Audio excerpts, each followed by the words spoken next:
Bismillah ar-Rahman ar-Rahim. I welcome you all to ISPR. I'll be giving you a opening statement and a brief presentation on the ongoing situation. I am joined here with my colleagues from Pakistan Air Force, AVM Aurangzeb, and Admiral Rab Nawaz from Pakistan Navy. And after I am done with my part, then AVM Aurangzeb will give you briefly the air picture, and then we will take your question and answers.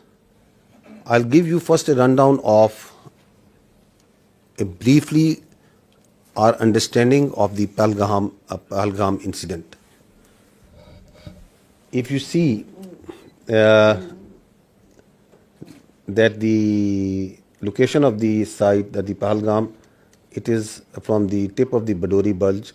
The crore distance is 108 kilometers and the ground distance is more than 200 kilometers. This is in context to the allegation that it was the terrorists, the people who were the perpetrators, they came across from the Pakistani side. So I just want to tell you that how deep inside the illegally occupied in Jammu and Kashmir this location of the site. If you see the map, the area, it is quite a hilly terrain. If you can show the terrain and open this slide. So if you see this, it's quite a hilly terrain. And the place where it happened, it's about 5.3 kilometers from the roadhead, another 1 to 2 kilometers from the police station. And this is either jeepable or on horseback that the people reach over there. So if you go to the next slide, you will see the first investigation report. It says that the incident culminated at about 14:20 hours, and the FIR has been filed at 14:30 hours. So after the incident finished, within 10 minutes, the police was there. It went there, it investigated, it went back, and then it filed the first investigation report. And the distance of travel is, one side is around about 30 minutes. So I don't think that it's humanly possible to do that. And if you see the contents of the FIR, the relevant part, we have highlighted it for you, it says that the people, the handlers were across the border. So they, within this 10 minutes, they concluded and they found out in the investigation that whoever did it, from where he was being handled, it says there were indiscriminate firing, and so that is what it's trying to say. So this is all.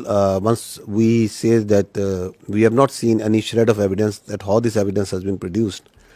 So in this evidence there are so many holes and leaks that raises a lot of red flags and questions. That how within 10 minutes they were able to find that. You will see that within at 3 o'clock, around about 3 o'clock, 3:05, the social media handles in India started saying that it was the Pakistan attacked Pahalgam. So they were absolutely sure that what happened. Where is that evidence? We are till now today saying that, okay, you knew at 3 o'clock that Pakistan attacked Pahalgam. Where is it? From where it's coming? Their TV channels started saying it. Please run this clip of the TV channel. There are reports coming in of 4 tourists who have been targeted. They've been attacked by the terrorists in Pahalgam. Well, telltale signs of Pakistan's involvement is now emerging behind the Pahalgam terror attacks. So this confirmation is clear now that there were Pakistani terrorists. Pakistan is not willing to digest that so much improvement has taken place in Jammu and Kashmir. So the point is to be noted is that at 3:30, it was Pakistan everywhere. Why it's important to say it again and again and even today is that this is the basis, the very flimsy basis, the very concocted basis on which today we are seeing the military situation that is going on right now. On the basis of which the innocent children, women, elderly and civilians are being killed. This is that basis. Now, if you go ahead, what is the people of the valley in Kashmir, what is the people all across India saying about it? What was they saying and what are they still saying of that incident, of those accusations, on the basis of which we are sitting over here, and from the night of the 6th, 7th May, you are seeing this blatant aggression that has taken place from media. What is the reality of that? Please run the first clip. 10 lakh से ज्यादा यहाँ पर army है. अगर यहाँ पर post कोई share करेगा ना, उसको रात में ही उठा लेंगे. अगर कोई पोस्ट गलत करेगा कोई शेयर, अगर यहाँ पर इतना फौज है, वो क्या करे, वो जख मारे. वहाँ पर 200 बंदे थे, तब वहाँ पर क्यों नहीं आर्मी थी, क्यों नहीं थी, वो कहाँ गई? पहलगाम की जिम्मेदारी किसकी है? जिम्मेदारी तो सरकार ने लेनी चाहिए. पहलगाम की जिम्मेदारी, 27 लोगों की जान गई, वहाँ पे सिक्योरिटी क्यों नहीं थी, क्यों निकाली गई? तो तुम्हारा इंटेलिजेंस क्या कर रहा था? वो फेल्योर नहीं है, इस सरकार का फेल्योर नहीं है. ये प्लान करके मत करो. सरकार तो गई हुई है, मतलब इतना बड़ा Son of a victim. हमला हुआ, उन्हें कुछ पता ही नहीं है. इधर पूरी नीचे पूरे आर्मी का बेस है, उन्हें पता ही नहीं है. चक्के नाकों पर आप हर जगह आपको मिलिट्री दिखेगी, पुलिस दिखेगी, सीआरपीएफ दिखेगी. किस लिए? बॉर्डर पे हैं तो कहां से आए? जहां तक पहुंचे हैं तो वापस कहां गए? जिस तरीके से किया गया, रिटेलिएशन नहीं हो सकता है. अगर 7 लाख से 12 लाख के आसपास यहाँ सिक्योरिटी फोर्सेस है, उसके बावजूद इनको ये पता नहीं इंटेलिजेंस फेलियर. 3 टायर सिक्योरिटी रहते हुए भी एक ऐसा लैब्स हुआ, और ये सिक्योरिटी लैब्स है. What happened to our intelligence? Have we failed somewhere? And if we have, why have we failed? Intelligence failure है, सिक्योरिटी फेलियर है. यहाँ 7 लाख फौजी है जमा कश्मीर में. एक छोटा सा इलाका है, 7 लाख फौज है, वो कहाँ है? वहाँ पे गाड़ी नहीं जा रही है, पैदल इंसान जा रहा है. सिक्योरिटी इतनी है कि वहाँ से कहाँ से टेररिस्ट कहाँ से आ गए? वहाँ कहीं ना कहीं इनकी एजेंसी ये क्या करवाती है. Now, listen to what the other people all across India are saying. ये पुलवामा 2 है. पुलवामा 1 में कोई उत्तर नहीं मिला देशवासियों. ये संयोग नहीं है, प्रयोग है. पूरी देश की जनता, मैं नहीं कह रहा हूँ, पूरी देश की जनता. देखिए, काफी लोगों को ये नहीं पता है कि पहलगांव कहाँ है, चंदनवाड़ी कहाँ है, बिष्णु टॉप कहाँ है, गणेश टॉप कहाँ है, शेषनाग कहाँ है, अमरनाथ क्या है. आज 3 दिन हो गए हैं, अभी तक एक भी इस्तीफा क्यों नहीं आया, या कोई भी किसी ने भी अकाउंटेबिलिटी क्यों नहीं लिया? आप क्या सरकार और क्या डिफेंस और क्या आप होम मिनिस्ट्री चला रहे हैं? आपसे अभी तक वो आतंकवादी पकड़े तक नहीं गए. बेवकूफ नहीं है हम लोगों को सब समझ आता है. कोई इंटेलिजेंस फेलियर नहीं था, इंटेलिजेंस इनपुट्स होने के बावजूद अटैक हो गए. ये घटना घटी है, इससे लाभ किसको हो रहा है? कहाँ ढूंढते फिरोगे भाई? चोर तो आपके बीच में यही घूम रहा हो. क्या कोई कश्मीर के लोग अपने यहाँ पे घटना करके आबाद होंगे? The wife of the naval officer killed in this attack. That for 90 minutes he kept on bleeding and no one was there. हमारे घर में कोई घटना होती है तो हम सबसे पहले किसको पकड़ेंगे? सबसे पहले तो चौकीदार को पकड़ेंगे ना, कि तुम कहाँ थे, क्यों ये घटना हो गई तुम्हारे रहते हुए. कश्मीर में सिचुएशन स्टेबल नहीं है, कश्मीर में कुछ भी ठीक नहीं है. वो जो आप चुप देख रहे हो ना, इसका मतलब ये चुप नहीं है, ये किसी आने वाली चीज की आहट होने वाली है. जैसे एक साइलेंस होता है ना कुछ होने से पहले, कश्मीर अभी उसी ट्रिगर पर है. देश में अब तक के सारे बड़े आतंकी हमले भाजपा की सरकार में हुए हैं, और भाजपा की सरकार आते ही देश और देशवासी सभी खतरे में आ जाते हैं. पहलगाम हमले के बाद से ही सरकारी कवियों ने पाकिस्तान के खिलाफ मोर्चा खोल दिया है और वीर रस की कविताएं पढ़ना शुरू कर दी. They are all Indians. देश के गृह मंत्री ने This is Indian public. क्यों नहीं लिखा, और प्रधानमंत्री को हमले के तुरंत बाद आतंकियों को धमकाने के लिए बिहार में रैली करने की क्या जरूरत पड़ गई? जम्मू कश्मीर के पहलगाम के निकट मिनी स्विट्जरलैंड कहे जाने वाले बेस्टर्न घाटी में आतंकी हमला हुआ. डॉक्टर राहत इंदौरी साहब की पंक्तियां हैं, सरहद पर बहुत तनाव है क्या, कुछ पता तो करो, चुनाव है क्या. Why it's important that we recall this? It's because of these questions, these very valid questions, this criticism that is coming from inside India, to divert attention from that, because they don't have any answers to this. What they do? They attack Pakistan, so that the whole attention of their domestic public, all this criticism is diverted to something else. And as we will see, as you must have seen, that before doing that, they gag the complete media. They ban the thousands of Twitter handles and social media sites. They ban all sort of digital media that is operating inside Pakistan, so that their public only listens to what they are telling them. You don't have any answers to why it happened, how it happened, who did it. You don't have any evidence. So what you do, you open up the military front. Is it the first time that India is doing this? That creating or using a terror incident for political purpose, for domestic political objectives? No, there is a history to it. Let's recall this incident that happened in 2000, quarter of a century ago, in Chhattis Singhpura. Listen to the general officer commanding there at that time. Listen to a general of the Indian Army telling you the truth of that incident. And we was guilty there, Captain Tuck. They were misused. ਰਾਤ ਨੂੰ ਆਉਂਦੇ ਸੀ, ਪੂਰੀ plan ਬਣਾਈ ਇਹਨਾਂ ਨੇ, uniform ਚ ਆਉਣਾ, ਰਫੜਾ ਟੰਗ ਦੇਣੀਆਂ ਦਰਖਤਾਂ ਨਾਲ, ਬੱਚਿਆਂ ਨਾਲ ਖੇਲਣ ਖੋਲਣ ਲੱਗ ਪਏ।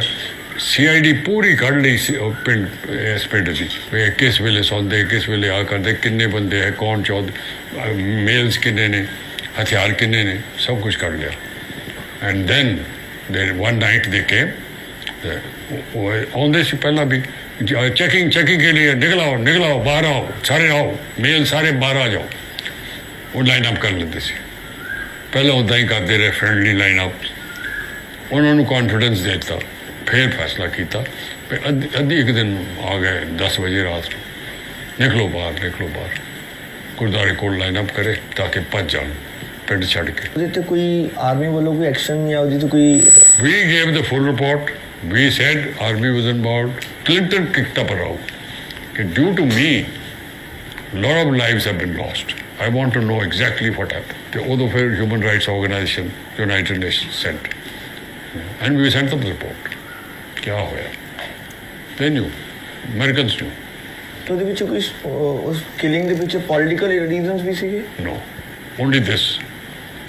They exposed the BJP government, and BJP government wanted to tell Clinton J&K की हो रहा पाकिस्तान के बरखिलाफ प्रोपेगेंडा करना सी कि देखो पाकिस्तान की कर रहा है, पाकिस्तान ने साढ़े सिख लाइन अप करके मारते।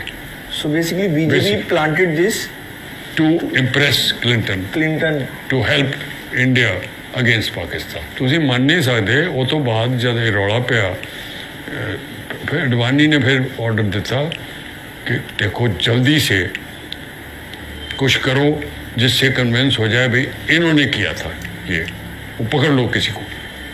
इन्होंने 5 इनोसेंट बंदे कश्मीरी पहाड़ के ऊपर जाके मारते जी, they were innocent boys. So once we question what they are saying now, there is a history to it of killing innocent people for their political objectives, pinning blame on Pakistan, covering it up by further killing innocent Kashmiris and Muslims and posing them as terrorists. Go to the next slide and listen to the truth of Pulwama by the governor of Kashmir at that time, the Indian Kashmir at that time. Pulwama की शहादत को याद रखो और अब हम बालाकोट करेंगे, ये करेंगे, वो करेंगे। उसको इलेक्शन के लिए यूज़ करना चाहते थे कि ये पाकिस्तान ने किया, हमारे जवान मारे और अब हम हराएंगे, कि अब ये सारा ओनस पाकिस्तान की तरफ जाना है तो चुप रहिए। मतलब ये एक तरह की सरकार की चालू पॉलिसी थी कि blame Pakistan exactly and we will get credit and it will help our election. Exactly. So what's happening now? Is it something different? It's the same playbook. That is why we say that this drama of this mantra of cross-border terrorism from Pakistan, of these jihadi organizations supported by Pakistan, these concocted allegations, and then basis of that, you start going into military posturing and military action. This must stop now. And that is why the government of Pakistan very rightly said that if you have any evidence, put it front to an independent, neutral commission and let them examine it.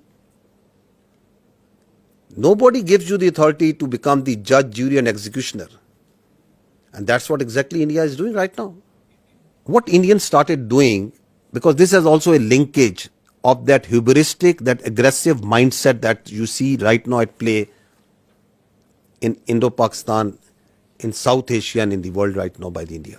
What they started doing it, that they started crushing the people of Kashmir and the Muslims and the minorities over there.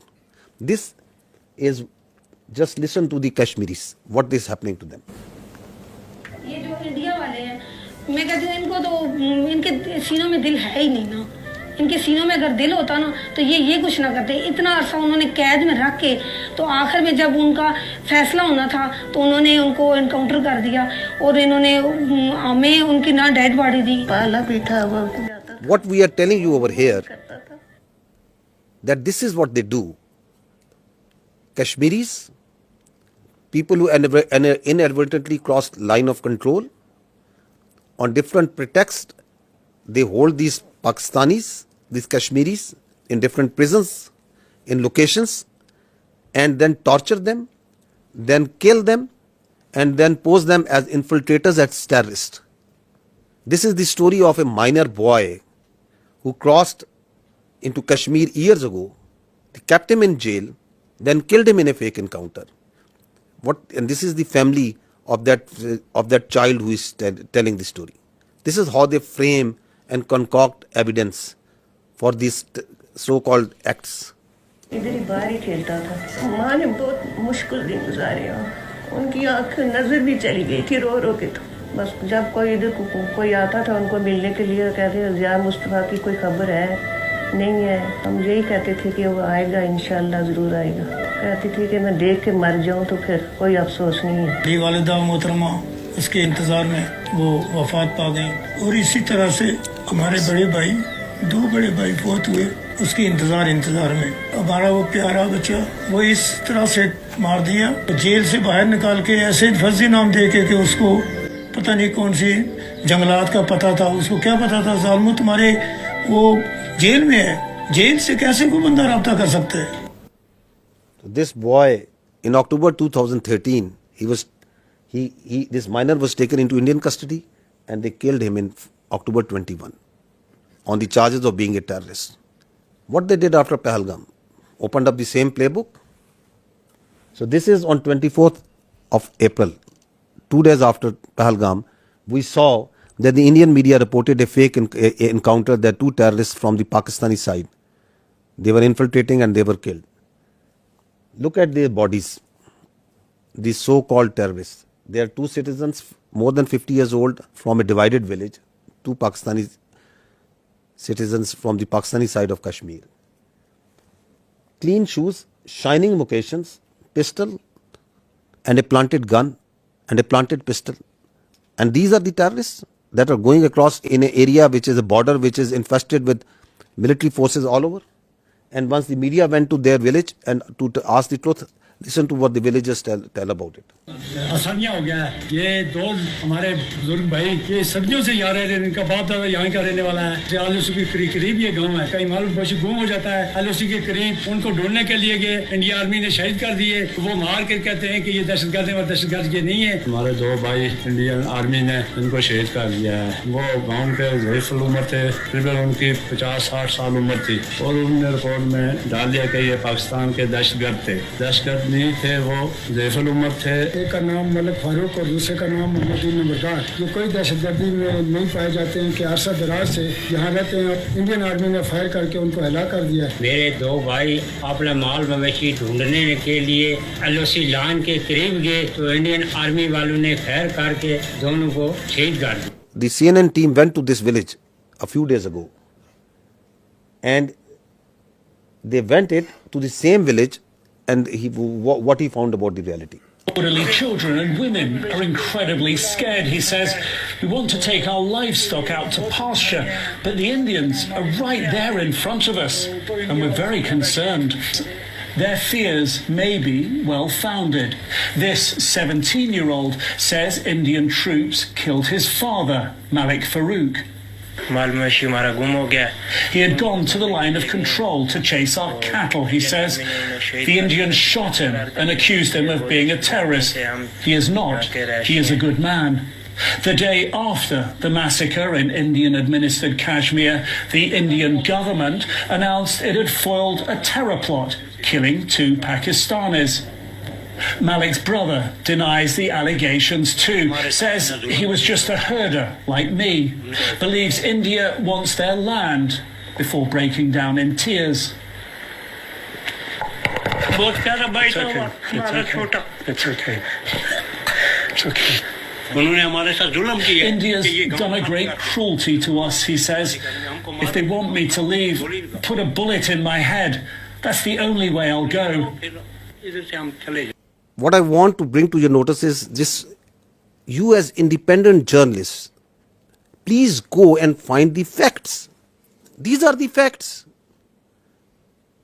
You pick innocent people, you murder them, the army sits and tells them these are terrorists. They do it on daily basis. That are these the terrorists that the Pakistan is sending across? They are innocent people. And on basis of that, you ratchet up concocted lies, a story, and you put it out in the media, in international media. You blame Pakistan. You don't provide any evidence, and then you say we will attack. This is exactly what they have done. Okay, that this terror plot was made by this and this. These are the mosques, and you attack mosques, the places of worship, right under the eyes of the international community. The fact of the matter is, yes, there is terrorism. There is terrorism that's happening in Pakistan on daily basis. And who is sponsoring it? It's India. I'll give you the facts of this Indian sponsored and abetted terrorism in Pakistan. First, listen to what their leaders, their political and military leaders themselves say. What the evidence which is available publicly, what it tells us. Balochistan के लोगों ने, वहाँ के नागरिकों ने जिस प्रकार से मुझे बहुत धन्यवाद दिया है, उसका आदर करते हैं, वो मेरे 125 करोड़ देशवासियों का है. Pakistan's vulnerability is many times higher than of India. Once they know that India has shifted its gear from the defensive mode to defensive offense, they will find that it is unaffordable for them. You can do one Mumbai, you may lose Balochistan. प्रधानमंत्री जी का लाल किले से बयान अपने आप में पहला है और मुझे बड़ी खुशी हुई इस बयान को सुनकर. इस फोन में बुक्ति, मरी, मैंगल, कौन से सरदार का नंबर चाहिए मुझे बोलो, मैं दूंगा बलोचिस्तान में. अगर हम पाकिस्तान के अंदर उनकी जो इंसरेक्शनिस्ट मूवमेंट्स हैं उनके अंदर थोड़ा बढ़ावा देते हैं, तेल फेंकते हैं, हमें वो करना चाहिए. उन्होंने बलूची को दबा के गुलाम बना के रखे, तो उनको मुक्त करना है. The aims and the targets of Kulbhushan Yadav, serving naval officer of India, doing terrorism, supporting terrorism in Pakistan. Any kinds of requirements of them are conveyed back to the raw officials. The terrorist leaders who surrendered, they are telling that how India supports them, how India sponsors terrorism in Balochistan. अपनी ऐश वशरत की जिंदगी गुजार रहे थे, आम मासूम बलोचों को मरवा रहे हैं. इस तमाम साजिशों में खासकर इंडिया का हाथ है. मेरा मुलाकात हमसाया मुल्क के इंटेलिजेंस वालों से हुआ. हम आपको सपोर्ट करेंगे रियासत पाकिस्तान को गैर मुस्तकिम होने के लिए. कुछ महसूस था करते बलोच को सिर्फ एक प्रेशर ग्रुप के तौर पर इस्तेमाल करना चाहते हैं, या मैं समझता हूँ कि इसका नुकसान सिर्फ बलोच कौम का हो रहा है. इंडिया की नजरें तो हैं इस पे, इससे तो कोई इनकार नहीं कर सकता. This is open source. This is available to you. Everyone is listening and saying, and they are openly saying and jumping that we are going to do instructionist movement inside Balochistan. We will support them. We need to fund them. There are people who they were funded and they are telling, yes, we were supported them. They have networks of people who take they train them, they supply them weapons. There are terror camps actually inside India who are supporting, who are fueling this terrorism which is going on in Pakistan. This is Aslam Achu, a known terrorist of the Indian-sponsored terrorist groups in Balochistan. He's lying in a bed in India once he got sick. This is the spokesperson of the Baloch Liberation Army. Once the Jafar Express, this horrendous terrorist act happened where innocent civilians were killed in the train. Where was he? He was being taken by the Indian media, and he's glorifying that act of a defunct, internationally recognized terrorist organization. Listen to him. देखिए जैसे कि बहुत बड़े पैमाने का एक operation है, सैकड़ों यरगमाली है, फिर उसमें फौजी भी है, बलोच लिबरेशन आर्मी की मजीद ब्रिगेड इसको लीड कर रही है, उसके जो खसूसी दस्ते हैं, स्पेशल जो यूनिट्स है, एसक्यूओस है, फतेह स्क्वाड, जो महारत रखते हैं इन चीज़ों में, जंगी महारत उनके पास बहुत है, फिर इंटेलिजेंस विंग भी इनकी उनको मालूमात वगैरह बर वक्त दे रही है. So who is supporting them? Where is he sitting? Which country's media is glorifying this terrorist act?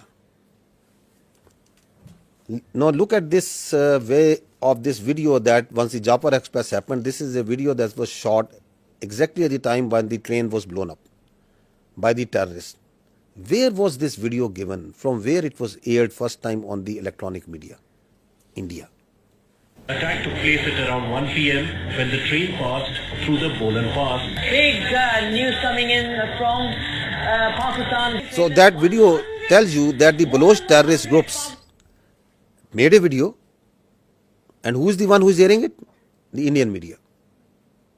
Who is supporting that and celebrating and glorifying that terrorist act? Indian media. This is the evidence that we put in January of 24, the Foreign Office of Pakistan. We have credible evidence of the links between Indian agents and the assassination of 2 Pakistani nationals on Pakistani soil. These are killings for hire cases. Indian agents use technology and safe havens on foreign soil to commit assassinations in Pakistan. An Indian agent, Yogesh Kumar, orchestrated the assassination. We have documentary, financial and forensic evidence of the involvement of the 2 Indian agents who masterminded these assassinations. Are they only involved in Pakistan? No, they are involved elsewhere also. They are involved in Canada also. They are involved elsewhere in the other countries also. You must have heard it again and again. But just to understand that why they are doing this, what they are doing right now, is because they don't want the world to ask these questions. You yourself support terrorism. You yourself mastermind terrorism. You yourself execute transnational killings. And at the same time, without any evidence, you concoct stories, and then on the pretext of those false presumptions, you carry out military aggression against innocent citizens. They are also responsible for transnational killings. Canadian security agencies have been actively pursuing credible allegations of a potential link between agents of the government of India and the killing of a Canadian citizen, Hardeep Singh Nijjar. The allegations that a representative of a foreign government may have been involved in the killing of a Canadian citizen here in Canada on Canadian soil is not only troubling, but it is completely unacceptable. This is something we take very seriously. A number of us have raised this directly with the Indian government. If the BJP administration is actively plotting to kill political opponents in the US and Canada, just imagine what's happening in India itself. I think very important point that is said by the Australian leadership over there. Just imagine what they are doing inside in India. Once this Pahalgam incident happened, immediately after that the National Security Council of Pakistan sat down and issued a declaration. What did they say in that declaration? One part of it, it says that the Indian attempts to inject volatility in the environment along Pakistan's eastern border is aimed at distracting Pakistan's counter-terrorism efforts. Because one of the objectives of this incident is to provide space to the terrorists sponsored by India who are operating along in the western part of the country, whether it's Fitna al-Khawarij or the terrorist groups operating in Balochistan. Because the government of Pakistan, its armed forces, security agencies are on daily basis tightening the noose against this Indian sponsored terrorism. So one of the objectives is to distract and divert the security agencies, the armed forces, from these counter-terrorist operations. We know it because we have credible intelligence that as this incident happened, in the same time frame, instructions were issued, passed to all the terrorist cells, all the terrorist organizations sponsored and abetted by India to amp their activities in Pakistan, to increase the terrorist acts in Pakistan. And on the night of 25th, 26th April, post Pahalgam, the largest tashkeel of the Fitna al-Khawarij in the history, it attempted to infiltrate across Afghanistan. More than 100. And 71 of them were killed. Because they came in a hurry, because they were being pushed by the Indian intelligence agencies to go across and do terrorist acts in Pakistan. You can see this engagement and the results of that over here. The largest tashkeel. Now this is again on 25th of April, post Pahalgam, a terrorist was nabbed in the town of Jhelum in Punjab, Pakistan, and from the material, from his forensic of his mobile, a lot of information came out that he was working on behalf of the military intelligence of India. A terrorist being directly funded, sponsored, trained, and doing terrorist activity inside Pakistan for Indian military intelligence. I'll just show you one or two audios in which he is talking with his Indian military intelligence officials, their officers who are telling him what to do. So he is talking to an Indian Major Sandeep.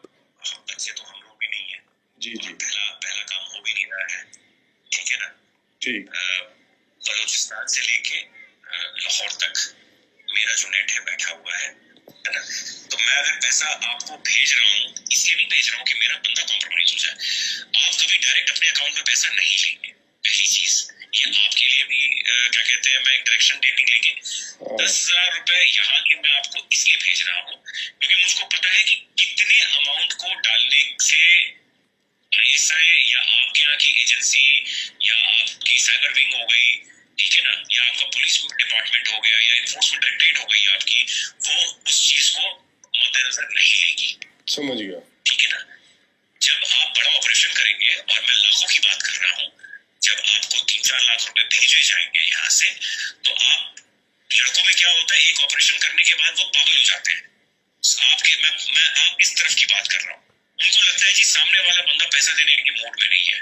जी नहीं, सामने वाला बंदा पैसा देगा, but आपको वो टुकड़े टुकड़े में करके देगा। मेरे लिए बहुत आसान है, मैं भी कमीशन देता हूँ किसी बंदे को देने के लिए, जो वहां पे बैठा हुआ है, जो अपनी रिस्क पे ले आपको भेज रहा है पैसा, उसको भी तो मैं दूंगा ना भाई। मेरा क्राइम तो है नहीं वो, या घर वाला तो मेरा है नहीं, वो भी मेरा दोस्त ही है।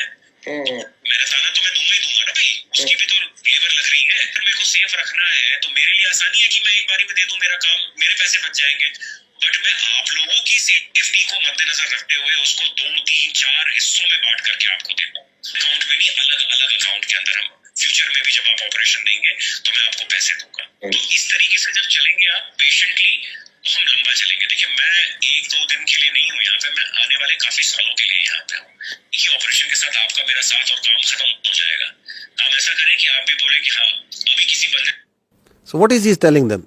He's telling them, I am running, that we, the military intelligence of India, are running a terror network, not here, we are running it from Lahore to Balochistan, all over Pakistan. He's telling him that we are here since years and we are going to be here for years. That's not that I am doing it for one off. You are just one of my many that I am recruiting and I am going to pay. And what's he telling him? He is telling him the intricacies of terror financing. He is a serving major of Indian Army. So who is doing terrorism in Pakistan? This is just one Indian cell. And he is telling them that I can give you millions, I can give you lakhs. Just imagine how much they must be paying to Fitna al-Khawarij, how much they must be paying to the terrorist groups whom they are running in Balochistan. Not millions, billions. This is the reality. We are asking that just give some iota, some fraction of such sort of evidence for what you are telling that this Pahalgam, someone in that Pakistani state was involved in it. You don't have any evidence. The same way, you have no evidence that Pakistan is attacking for last 48 hours at multiple locations inside India. You just concoct stories. I think this time has come to ask the real questions, the better questions, that the Indian government needs to stop living in cinema and theatrics, and they need to come out of fiction. They need to stop creating fiction. This is reality. This is happening. There are there are cells that these people are putting bombs, planting bombs, killing innocent. ਕੋਈ ਝੋਲਾ ਜਾਂ ਉਸ ਤਰੀਕੇ ਦਾ ਲੈ ਲਿਓ ਜਿਵੇਂ ਕੋਈ ਕਿਸੇ ਨੂੰ ਡਾਊਟ ਨਾ ਹੋਵੇ ਤੇ ਪਹਿਲਾਂ ਮੈਨੂੰ ਇਹ ਦੱਸੋ ਤੁਹਾਡੀ ਨਜ਼ਰ ਦੇ ਵਿੱਚ ਕਿੱਥੇ ਰੱਖ ਸਕਦੇ ਹੋ ਜਿੱਥੇ 4 5 10 ਲੋਕ ਇਕੱਠੇ ਹੋ ਜਾਣ ਕਿੱਥੇ ਰੱਖ ਸਕਦੇ ਹੋ ਕਿਹੜੀ ਮਾਰਕੀਟ ਬਣ ਸਕਦੀ ਹੈ ਥੋੜਾ ਆਈਡੀਆ ਦੇ ਦਿਓ ਮੈਨੂੰ ਮਾਰਕੀਟ ਤੇ ਕੋਈ ਵੀ ਹੋ ਸਕਦੀ ਹੈ ਨਾ ਉਸੇ ਕੱਪੜਿਆਂ ਦੀ ਹੈ ਜੁੱਤੀ ਵਾਲੀ ਹੈ ਕੋਈ ਵੀ ਹੈ ਮੋਬਾਈਲ ਹਾਂ ਜਿੱਥੇ ਮੀਨਿੰਗ ਖਬਰ ਚੰਗੀ ਬਣ ਜੇ ਚੰਗੀ ਪੜੀ ਉਸੇ ਵੇਲੇ ਖਬਰ ਆਏ ਕਿ ਇੱਥੇ ਕੁਝ ਹੋਇਆ ਮੀਡੀਆ ਦੇ ਵਿੱਚ ਨਾ ਬਿਲਕੁਲ ਬੁਰੇ ਤਰੀਕੇ ਨਾਲ ਫੈਲ ਜਾਏ ਸਹੀ ਹੈ ਤੇ ਆਸਾਨ ਹੈ ਨਾ ਪਹਿਲਾਂ ਨਾਲੋਂ ਤੇ ਆਸਾਨ ਹਾਂ ਇਹ ਕੰਮ ਤੇ ਆਸਾਨ ਹੈ So what is he saying? That plant this bomb in a market, target civilians at a place where it makes news. So they want to kill civilians, innocent people. They want to splash news that Pakistan is not safe. We have dozens of such evidence available with us. These horrific stories of how India is sponsoring terrorism inside Pakistan. And what's the net result is? Since January 2024, there have been 3,700 terrorist incidents in Pakistan. Pakistanis have suffered 3,896 casualties. There are 1,314 people who have lost lives, who are shaheed. There are more than 2,500 who have lost their limbs, who are injured, maimed for life. So is the blood of the Pakistanis cheaper? And is this justifiable? Is this all kosher? This is not terrorism? What is this? All being sponsored, abetted, done, controlled, planned by India.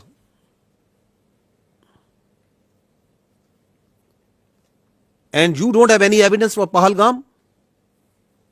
You cook up a story, this mantra, you listen just I think yesterday, there are jihadi organizations because Pakistan has been doing this, because Pakistan has been doing this, that because Pakistan has been doing this, just because that, where is the evidence for that? That Pakistan has history. Which history? Tell us about this incident. We have for each and every incident, we can tell you how the Indian hands were involved. Your leaders are on public display. They are saying that we are going to do terrorism inside Pakistan. We are going to destabilize Pakistan. And please understand this, that Pakistan is the last bulwark state standing against this terrorism. This creeping ideology, this perverted ideology that is coming from our West. If this country of 240 million plus people, if this terrorism, this perverted ideology takes roots over there, just feel the consequences of that for the world. Who is fighting against it on a daily basis? We, the people of Pakistan, the armed forces, the security forces. The figures tell themselves, 190 operations per day. Since January 24, more than 77,000 counter-terrorism operations have been done by the state of Pakistan. We are fighting it on a daily basis. And India is sponsoring and supporting these terrorists for its very myopic and short-term interest. If this bulwark state which is fighting against this terrorism, not on only behalf of the people of Pakistan, but for the people of the world. If it gets distracted, which is one of the objectives of the India, what consequences it will have for the region and the world. Also keep this thing in mind. Now, on the pretext of action against this Pahalgam incident, their perpetrators, rather than giving credible evidence, what they started an oppression campaign against the Muslims and the Kashmiris in particular. This is what is happening right now in Kashmir. More than 50 houses have been bulldozed and blasted. More than 2,500 innocent Kashmiris have been taken into custody, God knows where. This is happening right now. This is their counter-terrorism operations that is going on.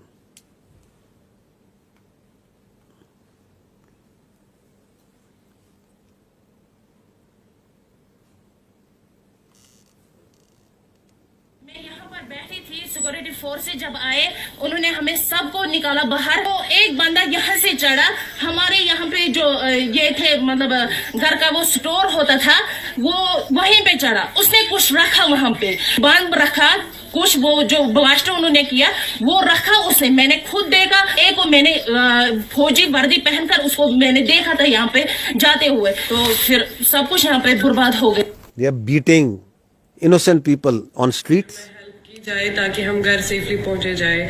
हम अभी harassing students हैं girls, Chandigarh में है, हमारे साथ बहुत ज्यादा torture किया जा रहा है, हमें बहुत ज्यादा डराया जा रहा है, बहुत ज्यादा हम डरे हुए हैं। यहाँ पे बहुत ज्यादा ये अभी किया जा रहा है कि तुम लोगों ने किया, वो किया, ये किया, जबकि हमारा तो इसमें कोई इन्वॉल्वमेंट है ही नहीं। हमें इस चीज के लिए बहुत ज्यादा टारगेट किया जा रहा है। ये कश्मीर के लोगों की तरह बिल्कुल भी हेल्पफुल नहीं है, हमारी कोई भी मदद नहीं की जा रही है। It's a humble request, please हमारी हेल्प की जाए। Please zoom out, see the bigger picture. The Indians want you to zoom in and just ask you and on that this is happening, this is happening. This is what's actually happening behind all this dirt that they are doing right now. This is continuing on daily basis. This oppression, what's happening on the streets of India to the Muslims and the minorities.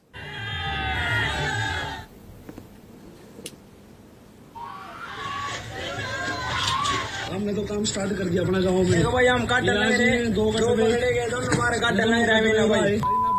We will chop whatever Muslim we find.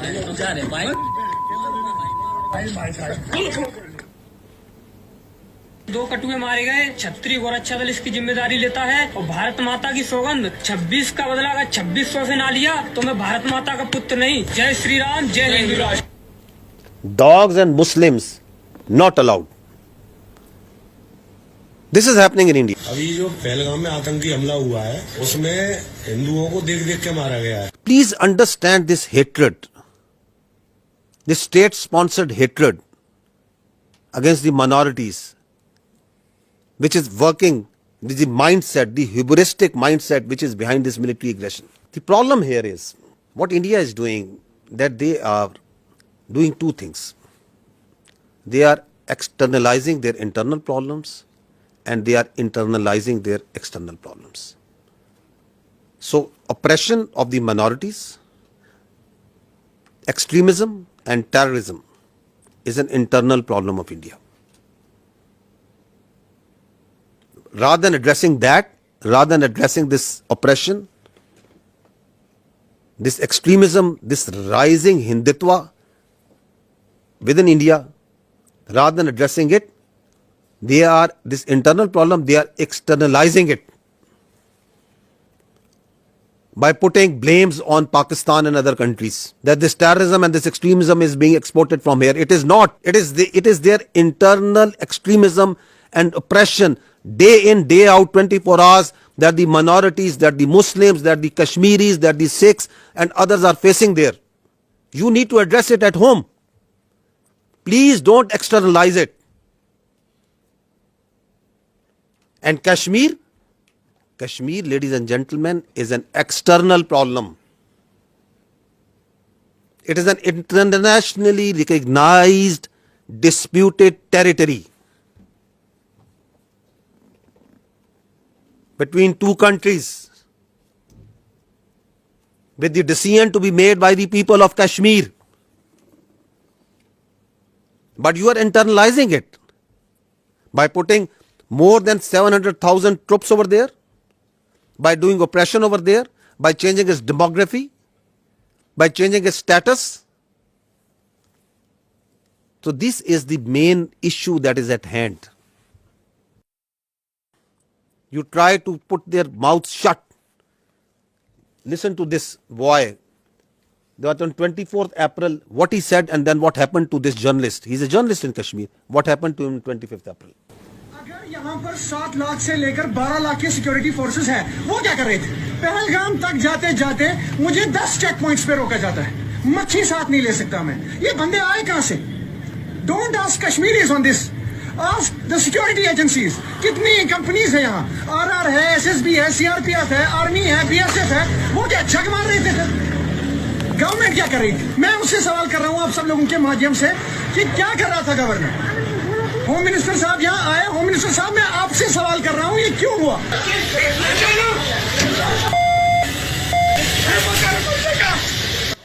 And next day he has been picked up. God knows where he is. Now listen to this girl. She is a social media influencer. What happened to her? अपहरण कांड 1999, कारगिल युद्ध 1999, संसद पर आतंकी हमला 2001. She is just saying that why all these terror incidents happen in the time when the BJP government is in power. और 2017 गोधरा कांड 2002, पठानकोट आतंकी हमला 2016, उरी आतंकी हमला 2016, पुलवामा आतंकी हमला 2019, पहलगाम आतंकी हमला 2025. पहलगाम हमले के जवाब में अब तक सरकार ने किया क्या है? मेरे ऊपर FIR. लोकतंत्र में आलोचना तो होगी, सवाल भी पूछे जाएंगे. You shut down the all digital media that is coming from Pakistan or independent news agencies. You shut down the X and the other social media platforms because you don't have the capacity, you don't have the patience, you don't have the morality to listen to the truth. This is what's happening. This is why this aggression. So what they did was, after this Pahalgam happened, and we have seen briefly what actually is the truth of this Pahalgam, which they don't want to talk because they don't have any answer to it. So let's go into the military part. Why? So that there is a diversion, there is a strategic diversion, and everybody is focused on the day-to-day activities. Like what happened in Pulwama, who did Pulwama, why it happened. Nobody would. Let's go and go for the military action. We will not allow this to happen. That after every few years, you cook up a story. There is a terror incident. There is an incident that happens. You don't provide any justification. You don't provide any evidence to it. On the basis of that, you start ratcheting up the media, international media. You start building up false pretexts and narratives. And on the basis of that, you start attacking. And that's what they did. On 6th and 7th May, they strikes Pakistan on multiple locations. In these strikes, drone that came inside, the total casualties, there have been 33 shaheed, out of which there are 7 all civilians, 7 female and 5 children. There have been 62 injured, all civilians, out of which again there are 10 females and 2 children. And in military we have 14 injured. So these are the locations where they killed innocent civilians. 2 years old. These are these training camps. These are from where these, God forbid, you kill 2 years old and you celebrate it. Look at their media. It is shameful the way they are celebrating these strikes. I think it's first time in that we have seen that you shamelessly are celebrating killing of children. You are thumping your chest. Yes, that we have killed this 2-year-old Urwa Zubair. And you are calling it a great national victory. 3 years old Hawa Bibi. 4 years old. Another 4 years old. Another 5 years old. This 7-year-old boy, 12-year-old, this girl, this small baby. This is what happened on 6th and 7th of May. Please remember this when you talk about what's happening on ground and when you ask us that what Pakistan is going to do. Please remember these pictures.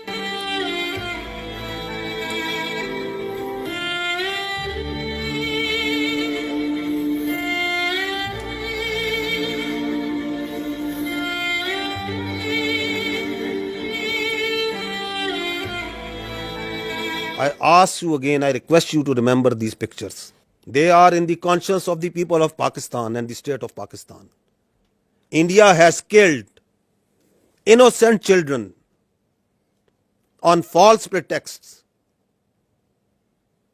And they are thumping their chest. They are celebrating this killing of innocent.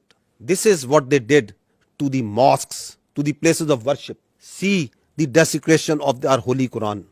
This is Murid Ke. This is the mosque that they bombed. See the Holy Quran. Tell me, please tell me, which religion allows this? Which humanity allows this? Which UN convention allows this? Which Geneva Convention allows this? Which human rights allow this? And you celebrate it? And you say we have done a great deed to the Indian people and we have done a great deed to the world peace by taking out mosques, by taking out innocent children, by desecrating Holy Quran. This is Bahawalpur. They came on the night of 6th and 7th. They killed the innocent children. They desecrated the Holy Quran. This is what they did.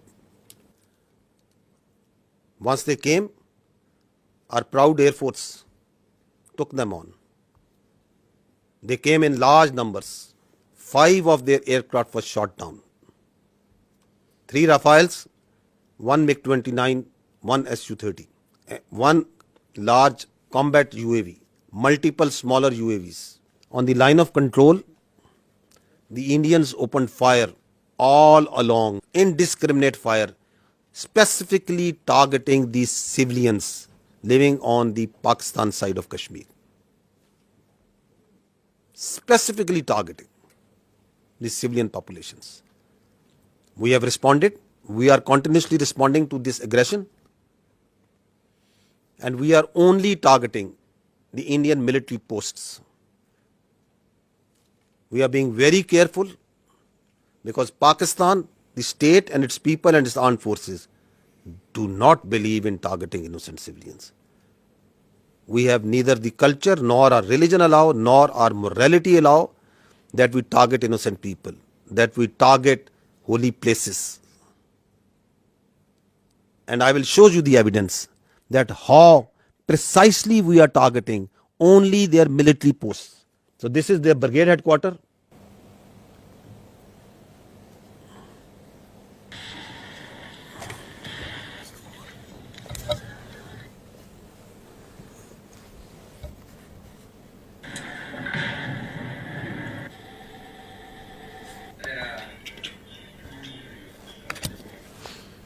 This is their post. So we are targeting exactly from where the fire is coming on Pakistan. Only the military targeting. We are just showing you some parts of it. This is Hajipir sector, ring contour post, Bhagsar mortar position. This is Danna top. This is the LP post. In continuation of what I said earlier, that one of the purpose of this Pahalgam and the continued action that is going on is to distract the counter-terrorism operations of Pakistan. Just received a message that Indian-sponsored terrorist entity Fitna al-Khawarij undertook an ID and attack on our forces in South Western district, and we have suffered 9 shahadats. Attack through conventional forces, do terrorism through conventional forces against the innocent children and civilians, make a pull on the conventional on the armed forces of Pakistan to move towards the eastern border, create voids so that their sponsored proxies like Fitna al-Khawarij and the terrorist organization operating in Balochistan, they can increase the tempo of the operations. The design is for there to see. This is also important to understand that once they attacked with their air on 6th and 7th May, so there were 57 flights which are operating inside Pakistan at that time, including international flights from Gulf countries, brotherly Gulf countries, from Qatar, from UAE, from Saudi Arabia, from China, Korean, Thai, and many other countries, also all domestic flights. And you put in danger thousands of civilians' lives once you started attacking them, once you started attacking the Pakistani airspace. And they also, in the process, took on shelling of the Neelam Jhelum hydropower project, the Nusari Dam. This also happened on the night. The question is, what sort of mindset is this? You are putting lives of the innocent civilian passengers in aircraft from different nationalities in danger. You are attacking hydropower projects, water, dams, the storage sites. And you don't want that anybody should talk about it, that nobody should question you about it. And then you create the smoke screens of Pakistan attacking multiple places over there. I told yesterday also, I tell again, when we will attack, when we will give them a response, we don't need Indian TV channels to report it. The voice will be heard everywhere. We don't need this controlled, state-controlled media of Modi government to tell where and how we have attacked. These are the articles of the Geneva Conventions. And what they say, I'll just read one of them. Works and installations containing dangerous forces, namely dams, dikes and nuclear electrical generating stations, shall not be made the object of attack, even where these objects are military objectives, if such attack may cause the release of dangerous forces and consequent severe losses amongst the civilian population. These are the world norms. These are the protocols, the agreed protocols as per which the humans have decided to live their lives, the way we would like to live in a civilized world. Repeatedly you are saying that violation of one by one and one and one and one. It's happening. And then we saw yesterday and then today also, they are sending Israeli-made Harpy and Harop drones inside Pakistan.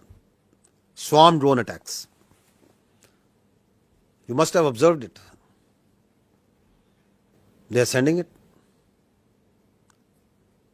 We have so far taken out 77 drones, neutralized them through hard kill and soft kill. At multiple locations they have come. Whenever these drones come, they are detected. They believe, like they thought that they are very high tech aircraft and they will be able to go scot-free. They, I think, thought that these very sophisticated low cross-section drones, they can come and create havoc over there.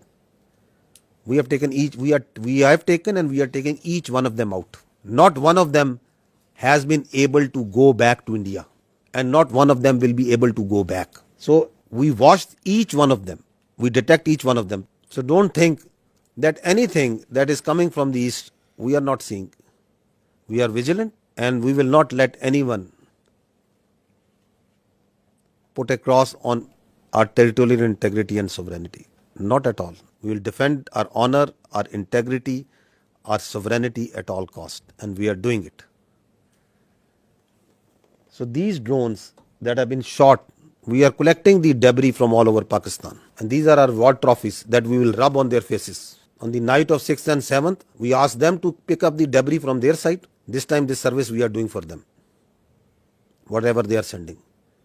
And whatever they will send, we will convert it into debris. Let there be no doubt in it. You can see certain very few parts of this. Drones that they are sending, please keep on going. And the damage that they are causing to innocent civilians, innocent places, civil places. Now this is very, very horrifying that they carried, as part of this swarm drone attack, they targeted the holy place of Sikhs in Nankana Sahib. Totally unacceptable. The Pakistan Armed Forces timely neutralized this threat to Nankana Sahib, and we will continue to defend, as part of our territorial integrity and sovereignty and honor, all places of worship, including those of even Hindus, all places of worship. Because our religion, our national spirit, the teachings of our great Qaid-e-Azam tell us that we have to protect the minorities. We have to protect their religion and their freedom of expression. A very dangerous escalation, another dangerous escalation that happened on the night of 7th and 8th is that from the Adampur 4 projectiles were fired, which we now believe to be long-range missiles. 3 of them were targeted by the Indians inside the Indian territory in general area Amritsar. One of them crossed the airspace and entered into Pakistan airspace, and it was taken down. It was neutralized. The debris fell around general area Dinga. I will show you the electronic signature of the projectile that entered Pakistan. I would request AVM Aurangzeb to kindly explain this. Ladies and gentlemen, these are high-speed projectiles that went higher in the upper atmosphere and then came back. So our radar is picking up, PF has the capability to pick high-speed projectiles. So our radar picked up this well in time.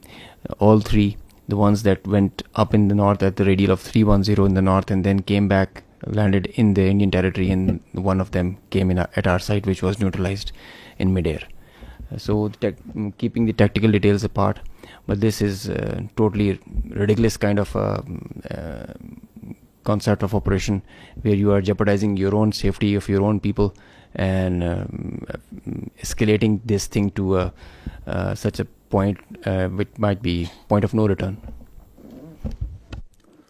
So this is near Dinga, because there is a methodology, there is a way where and how to engage it, and there it was shot down and taken down. This is a part of the debris of that projectile, that long-range missile that came.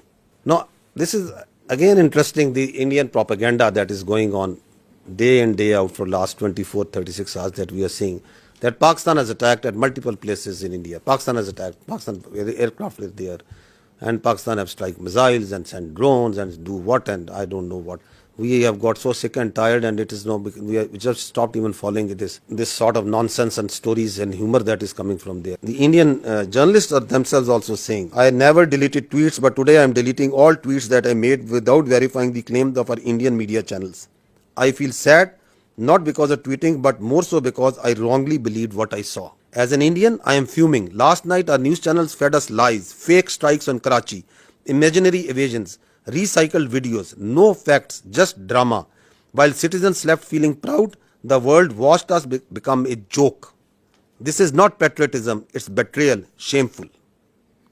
Another journalist, I hope the editors of all TV news media have a hard look at themselves.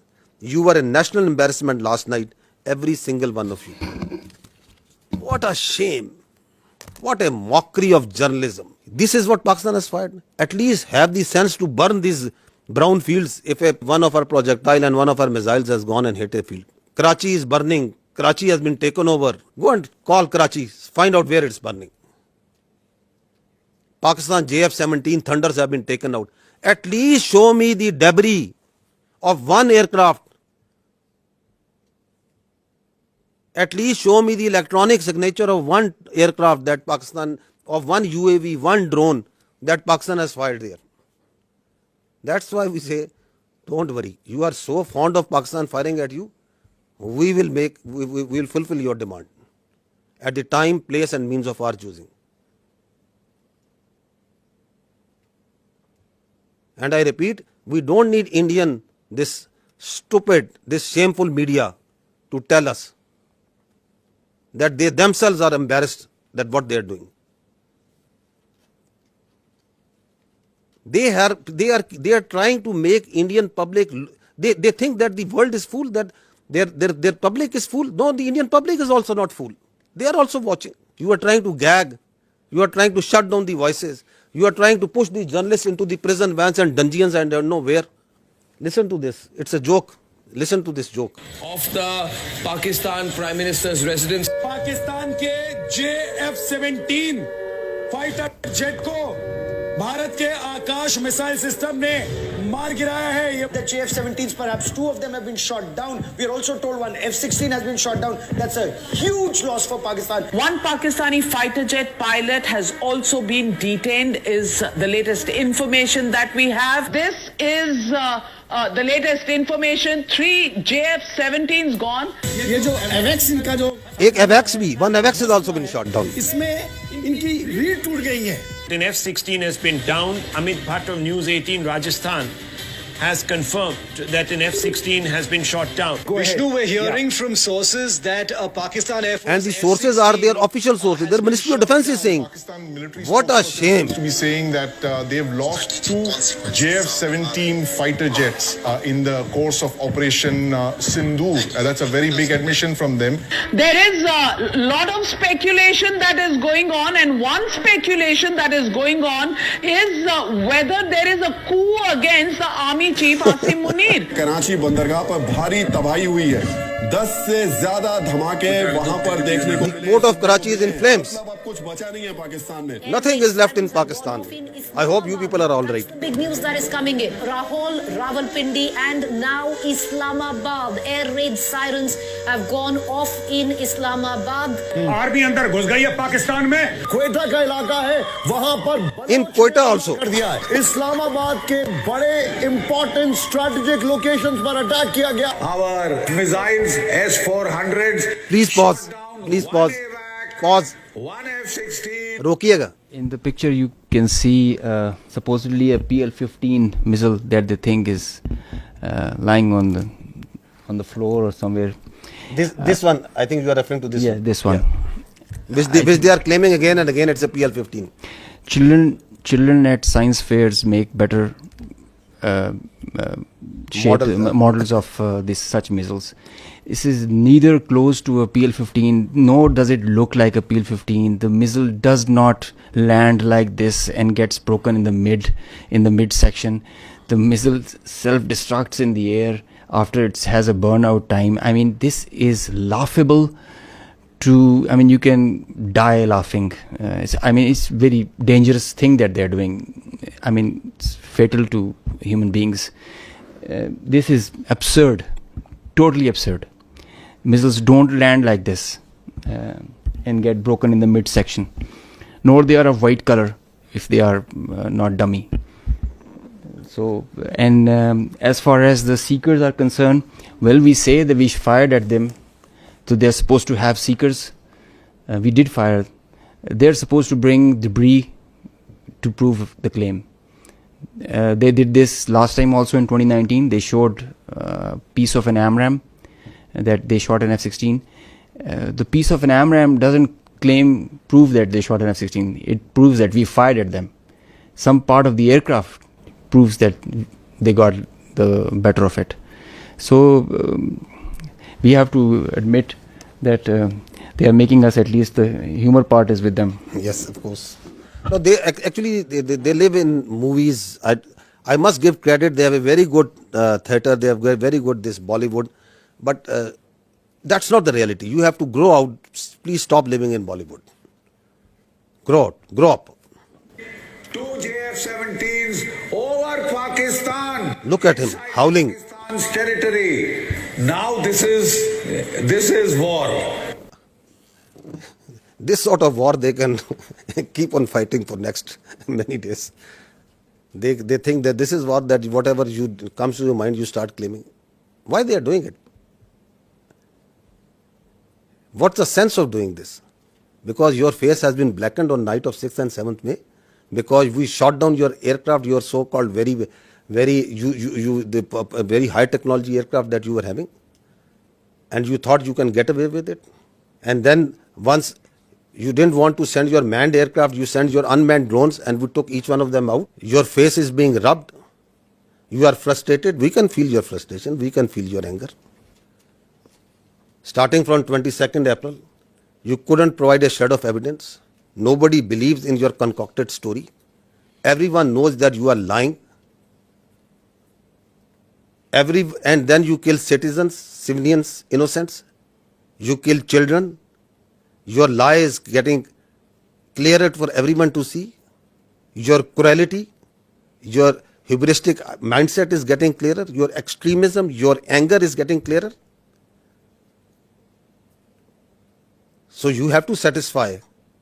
And the people inside your country, starting from 22nd April, they are asking you, what have you done? Who are these people? Why there is this security failure? Because you have no answer to them? No, you concoct stories. We have taken down F-16. Karachi is burning. Quetta is burning. Prime Minister of Pakistan has been taken to a safe location.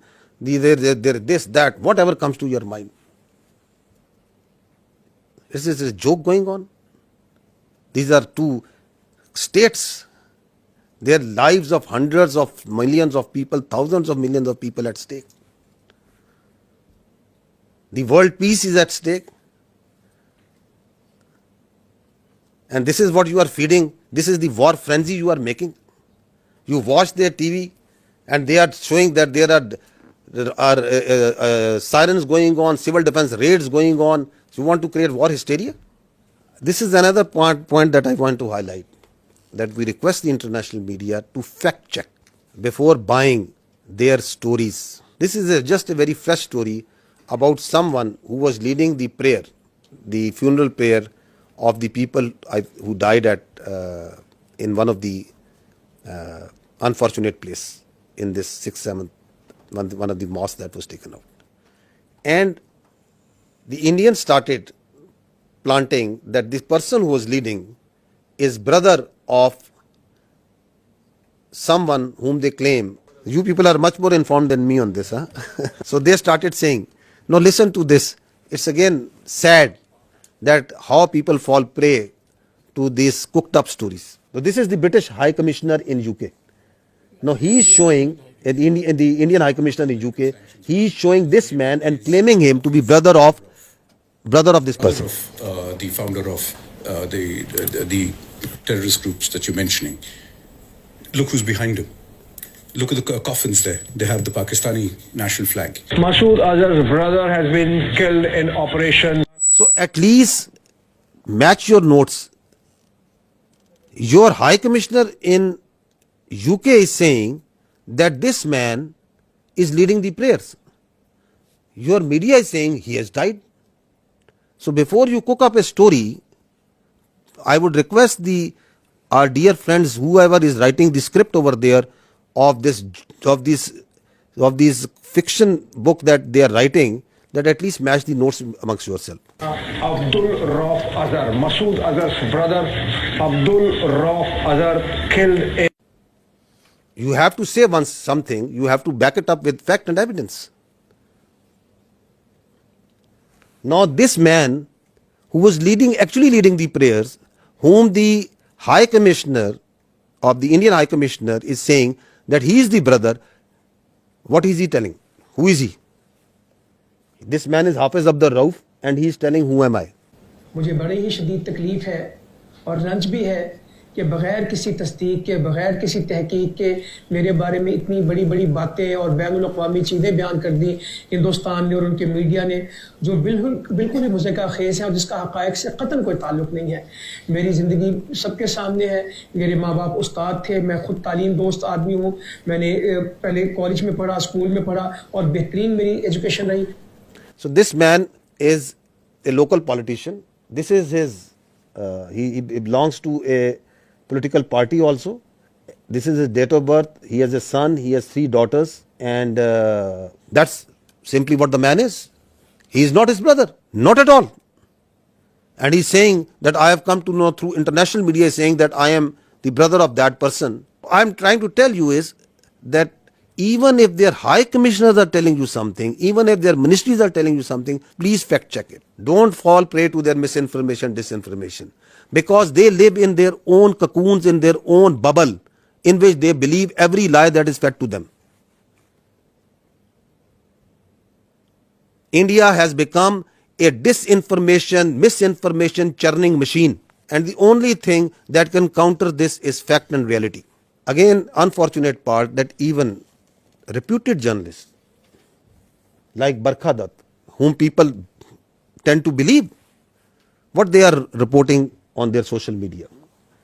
Breaking: a Pakistani pilot is in Indian custody. More details awaited. India thwarts multiple missiles and drone attacks by Pakistan on Jammu, Pathankot, and so many others. So once their person's position of authority inside India, like their high commissioners, like their spokespersons, they'll tell you lies after lies, then perhaps they are not at fault. But it's responsibility of a good journalist to fact check. Why we are requesting you this? Because once this process, this thing, this conflict that is going on, India is going to put lot of lies, fabricate lies, keep on feeding it to you, media, international media, on hourly, on minute by minute basis. Please fact check it. So she is a responsible journalist, Barkhadat. But she also fell prey to this bundle of lies that is coming from them. And then people listen to her and journalists like them, and then they start believing. More such examples of lies and lies and lies. More lies. We just wanted to give you the total of the drones that we have shot down so far is 77. These are at multiple places. This collection process of these war trophies is going on. Now, I would say that what they are playing right now on their media, this is phantom defense. Again, this is what they have taken out a page from the history. That was in 2016. You as journalists must be remembering that after Uri incident, they came out with a phantom strike. Their DGMO and their officers came and they started claiming that we have gone inside Pakistan and we have done this and that, and we checked and there was nothing. Absolutely nothing that has happened. And they claimed it. They still claim it. Like the way Abhinandan, the pilot we captured, they shot down 2 aircraft and they awarded him with one of their gallantry awards. Because they don't want to face the reality. So, from the following that model of phantom strike, now we see phantom defense. That Pakistan has attacked multiple places and we have defended. Great, we have done great job, okay. Show us the electronic signature. We can show you for each and every projectile that is coming, every drone that is coming inside. We can show you the debris. They send drones, we show you debris. I can lay down and fill this room, half of this room will be filled by the debris of the Indian drones. Because we don't lie. If we had casualties, we took the media, international media, to each and every place where they struck. We don't lie, we don't hide. So this is it. And if your air defense is so strong that you have taken out each and every missile and every drone, I'll ask you just one question. On night of 6th and 7th, when you shamelessly attacked holy places, the mosques, you attacked the innocent civilians. You came out with all your numbers in the air. Your whole air defense was lit up. You came at the time and place of your choosing.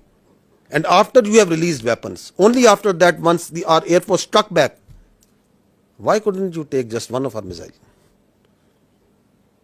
You were well prepared. That is the birth. And now once you call this phantom defense, then everything is going up and everything is being neutralized. Have some common sense, my dears, at that side, before you start conjuring up stories. So far, 33 Pakistani Shaheed, 62 injured. That's the cost that we have paid. And I'll tell you, I have told you before, each and every drop of blood is in our conscious, in the conscious of these armed forces, the people and the state of Pakistan. You can't get away with it. Thank you. Auzubillahi minash shaitanir rajeem. Bismillahir rahmanir rahim. Ladies and gentlemen, I am the Deputy Chief Air Operations. On behalf of the Chief of the Air Staff and the whole Pakistan Air Force, I would like to avail this opportunity to first of all thank Allah, the Almighty, and dedicate this historic face-off to the Pakistani nation for their trust and faith in the armed forces. Very special thanks to the military leadership for their foresight and all-out support by the Chief of the Army Staff, and especially to the Chief of the Air Staff for his guidance, strategic vision, and the direction that he gave to the Air Force to create history like this. He really led from the front. He was involved all the way during this operation, spearheaded it, choreographed it, We call it the new art of war. This BVR fight of a couple of dozens up to 70 from their side, about 40, crossing 100, is the first ever in the history of aviation. It is going to be taught as a textbook case and a study and a reference material in the aerial combat history. I will distill some tactical details for you because they impact on the larger strategy, and run through very quickly so as to bring you all up to speed on what happened and how did it happen. This is the Indian side, this is the Pakistani side. We had some gaps in the north, center, south, and AEW just to support it. And the IF fighters started an initial build-up that was picked up from the north and the center across IB at 0010 hours. And by that time, PAF had initiated its response within 2 minutes. By 0012, our response was activated. The IF started to get their fighters get airborne in large numbers. By the time it has come to 12:30, we were pretty sure that this is going to be the day and the time to knock some sense into these guys once again. So we commenced our multi-domain operations, the pride and joy and the new concept of war that we have. This is the picture that's getting jumbled up. We have huge number of IF fighters that are stacked up in azimuth and in vertical all across, and the PF DCA response is in position. The complete package, when it gets into shape, it is on 4 axes, and we perceive that they will have 4 incisions just to embroil. Up to 60 aircraft, including 14 Rafales, were electronically ID'd by all through our electromagnetic operational environment. We call it the EMO. So by the time they were in air, we had sorted out and contracted all fighters and accounted for. The 60 number, that augmented to 72 through their scrambles that kept on coming just to reinforce and supplement and to saturate the air defense. They thought they could do that for the Pakistani ADG, air defense ground environment. The complete DCA package response by Pakistani side was also there. We had 42 high-tech aircraft on our side, and the strategy was to have force concentration in our selected AOR and fight at our own strength. PF fighters ensured Pakistan's air sovereignty, and because of that, we first rerouted all civilian traffic that was about to go from Lahore, Islamabad, and this area, because we thought that this is going to be the hot plate. So we wanted safety for all the civil airliners. When they had seen this kind of a strong defense on our side, they resorted to launching their air-to-ground weapons while being cis frontier. And as soon as they had launched the weapons, we could ID that instantly. And the Chief of the Air Staff, as I mentioned, he was in the COC. He has been there for a couple of nights. I have seen him there. So when I said that he spearheaded and he led from the front, he really did that.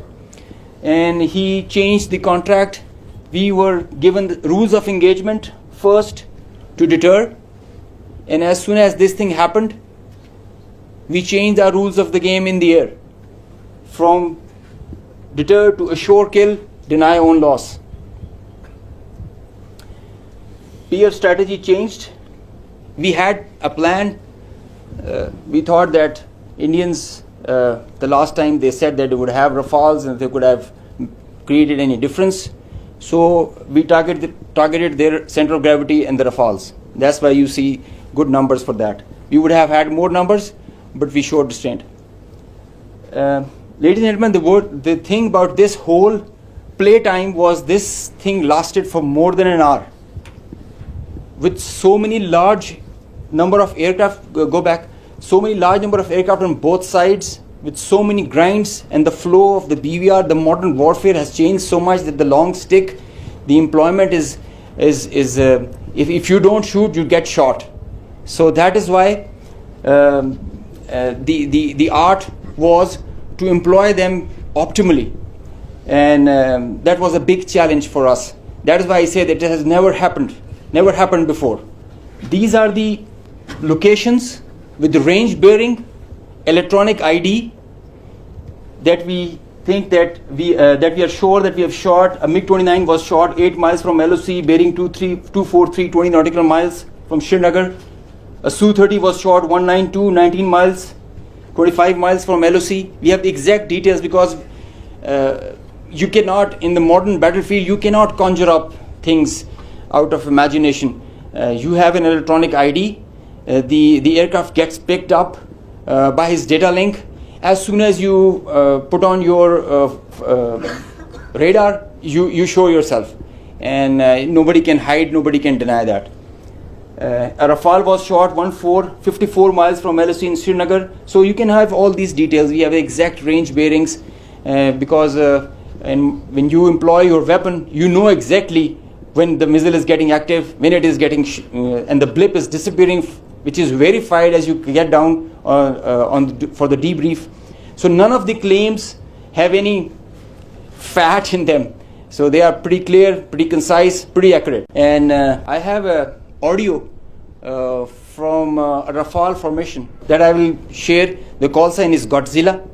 As soon as those animals are extinct, so this one also got extinct. Please play.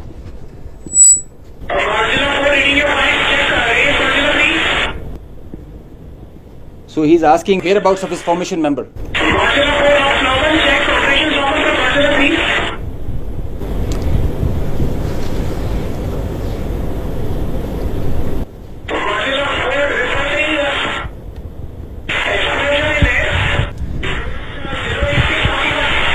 So the formation knows, his leader knows that his number, one of his flight member is not there. They have an RT. This is the original RT that they are exchanging, and they are asking about his position. He is giving his own operations as fine, but he has claims that I have seen an explosion in the air. And I will share this detail. This is a long RT that we have. If we can hear one RT of one formation member, we can hear all of them in panic and in distress. So the idea was to just to prize you guys and to share with you how complicated this was, how if this example can be taken not to do when you know that the adversary has the long stick. But I must say that it is not the equipment that matters all the time. It is the training, it is the leadership that gives you the direction and the ownership that it shows. That's what matters. And the training, the operational competence that the whole formation has. And I hope they are slow learners, but I think they can get the drift of not doing it again. Thank you. So this is the live coverage that their media itself is, because it's very strange that the Indians are saying that we have not lost any aircraft. So if you have seen the evidence, I'll just show you, add up what their own media and open source is telling. Obviously, a lot of tension. 2-3 things I can confirm to you straight away is that the Srinagar Civil Airport, civil traffic has been shut at Srinagar Airport. And right now I'm in Pampur now. As we have been reporting since early morning, that there's a fighter jet that has crashed in this particular location. The remains of this jet are scattered in a large area. Air Force Garud commandos and everyone has come to the location. The periphery has been completely sealed. But just to give you an idea of where it has happened, I'll ask Tariq. This is the tree. In fact, the chinar tree has taken the brunt of this particular crash, because otherwise it's a civilian built-up area and there could have been casualties. Right now, we won't speculate whose plane is this. Obviously, defense officials will come up with clarity on the same. But we've been told that at least 3 such incidents have happened across Jammu and Kashmir at 3 locations, and all 3 locations being secured by the Air Force and. So 3. At that time, they are saying that we know that in Jammu and Kashmir, and the kills were 5. So this all were not in Jammu and Kashmir. So this is a picture of one of the location where the aircraft went down. On the right side, you are seeing that of the 12th April, and this is the next day after the engagement. So you can see the crash site clearly. So it was at a school. So this is again one person reporting from one of the sites. Another. इस वक्त India के ज़ेर इंतज़ाम कश्मीर के पुलवामा ज़िले में हैं और ये वियन उसी पुलवामा ज़िले के पांपोर कस्बे का एक इलाका है। यहाँ पर रात के दौरान मकामी लोगों ने एक धमाके की आवाज़ सुनी, जिससे वो बाहर आए और उन्होंने देखा कि कुछ चीज़ जल रही है। उस मलबे से ये वाज़ेह नहीं हो पा रहा है कि वो कोई तैयारा है, कोई ड्रोन है या कोई ऐसा यूएवी है, लेकिन लोगों का कहना है कि उन्हें यकीन है कि वो एक जेट तैयारा है जो गिरकर तबाह हो गया है, लेकिन वो अनआइडेंटिफाइड जेट बॉम्बर है जिसके बारे में ये पता लगाना बहुत मुश्किल है, क्योंकि अथॉरिटीज ने अभी तक इस बारे में कोई तस्दीक नहीं की है। ये वाकया एक ऐसे वक्त हुआ है जब आज अथॉरिटीज ने कहा था कि वॉर ड्रिल्स का एहतमाम पूरे इंडिया के साथ साथ कश्मीर में भी किया जाएगा, लेकिन रात के दौरान ही एलओसी पर जहां शेलिंग की वारदातें हुई, वहीं ये धमाका भी यहां हुआ और ऐसा ही एक धमाका जम्मू के रामबन इलाके में भी हुआ है। इत्तलात आ रही है कि वहां पे गोलाबारी जारी है और पूंछ सेक्टर में शहरी आबादी में कई मकानात को नुकसान भी पहुंचा है। I think yet to even acknowledge what they lost in 2019. So we are not much worried that they are not acknowledging. But the international media, the media must know the truth. Now this is one of the crash site or one debris of one crash site. You can see that very clearly. These are aircraft. This is yet another debris of another place. Next.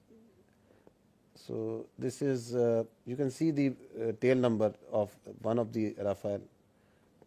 You can see it clearly that is lying. Though that tail, which was at one time was on an aircraft, is now on ground detached. This is again, this engine was one part of one Rafale at one time, now it is on ground burning. The Indians may say that we have not lost everything, but fortunately I think for the world we are living in 21st century. It is not 18th century. Everything leaves a mark. So this is again, you can see again from the Rafale.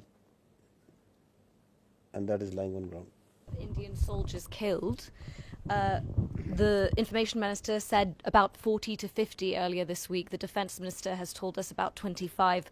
What is the latest official figure from the army? So we don't have any confirmed figure from on the casualties because we can give you confirmed that alhamdulillah there has been not till now a single combat casualty of any soldier on the Pakistani side.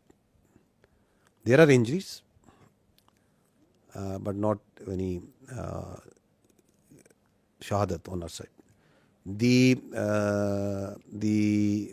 We understand from the observation that we are having of the posts and the military installations that are being targeted, that severe damage has occurred to them. I have shown you some visuals also of that. But we don't have any confirmation on any figure. All these numbers that you are listening, they emerge in the media because of the local environment that is on the Kashmir side, line of control, and this side and that side. So we also hear those because people talk, there are journalists, there are local people reporting. But unlike the Indians, we are always very careful with our facts. So I will not give you anything which I don't have factual substantiation. That so many drones we have shot down. If I say 77, that means 77 drones have been shot down. If we say 5 aircraft have been shot down, that means 5 aircraft have been shot down. We substantiate everything with facts. So we also hear this chatter of numbers. So the chatter is there. It's always there because the people talk. There are dead bodies. There are funerals. There are ambulances moving. There is everything that's going on. But I don't work on assumptions and on chatter. We'll give you the facts when we have the facts. You said that 77 drones were shot down. Some of them... I'm sorry to say, I'm saying neutralized because some have been soft killed, some have been hard killed. We in military use this word shot very conveniently. No, I'm sorry. It is 77 have been neutralized. Yes, neutralized, and you said some of them in Rawalpindi, right? Yeah. So how come they entered Pakistani territory so deeply before they were neutralized? I am happy that I have an expert on my right side. Shooting down a UAV, a loitering munition, or a killer drone, it has its own dynamics. There is a hard way of killing it, a hard kill and a soft kill. Most preferred is a soft kill. Most preferred because the number, it thrives on its number, and so the most preferred is the soft kill. So then there are opportunities where you get that vulnerability on that bird or the UAV or the loiter munition when you engage it. As soon as the bird is about to hit or is not getting neutralized or handled by a soft kill, you go for a hard kill. So sometimes it travels inside because you know that it is going to a destination or predetermined thing. It can loiter for 8 hours, 6 hours. So that is why that kind of a dosage is given and administered accordingly. So sometimes the birds are shot right there and then because of a soft kill, and if it doesn't work, a hard kill is done. Juliette Monceau from AFP News Agency.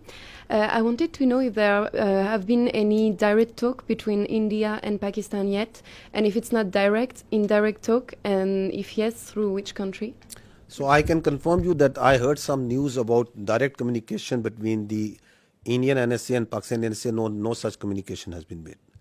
And as far as indirect, I think you'll get a better answer from the Ministry of Foreign Affairs because all this diplomatic initiative is being spearheaded by them.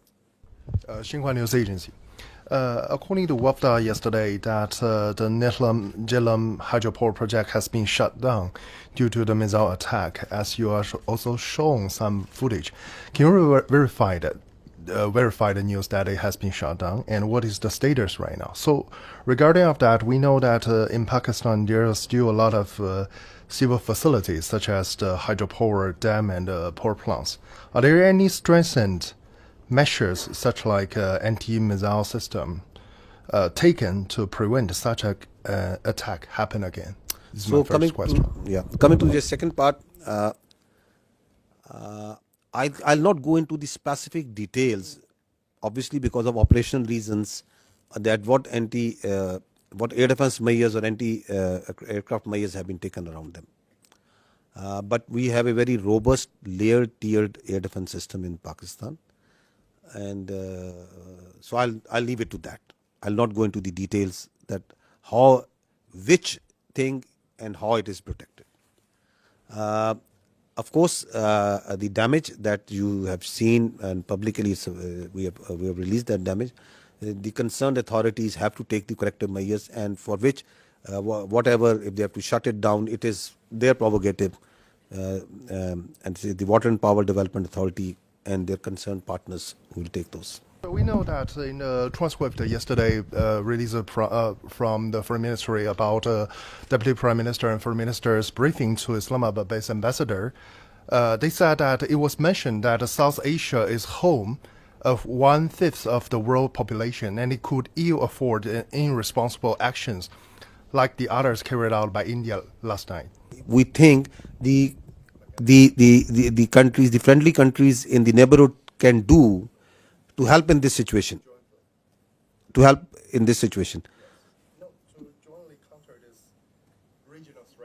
jointly counter this regional threat.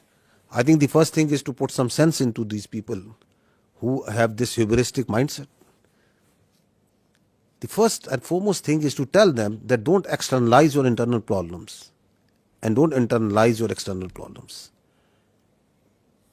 Have some sense and don't try to act like a regional hegemon. You are not.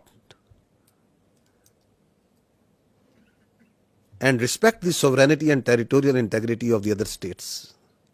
Live like a responsible state. Stop spreading lies. Stop putting fake news out. And live like neighbors you need to live. So I think the first thing is to put some sense. And if that sense can't be put, then sense have to be put in some other way. Because this cannot go on. This cannot be allowed. That you think that you have a false sense of self-entitlement, God knows from where it comes. So this has to be told in the language that they can understand. Hopefully that language is the easier one and it doesn't get that harsh. Yesterday, Indian Defense Minister said that quotation operation is not over after the drone attacks. What is your intelligence? I mean, are you expecting such kind of attacks as like a 6 and 7 May in near future? And what is the Indian army positions about the line of controls? Are they putting the more defense or more forces over there to, let's say, to prepare a war or something? What is your intelligence about this? We are prepared for any eventuality, whatever they may do. It's their choice. I told you before, whatever they may do, we are prepared for any eventuality.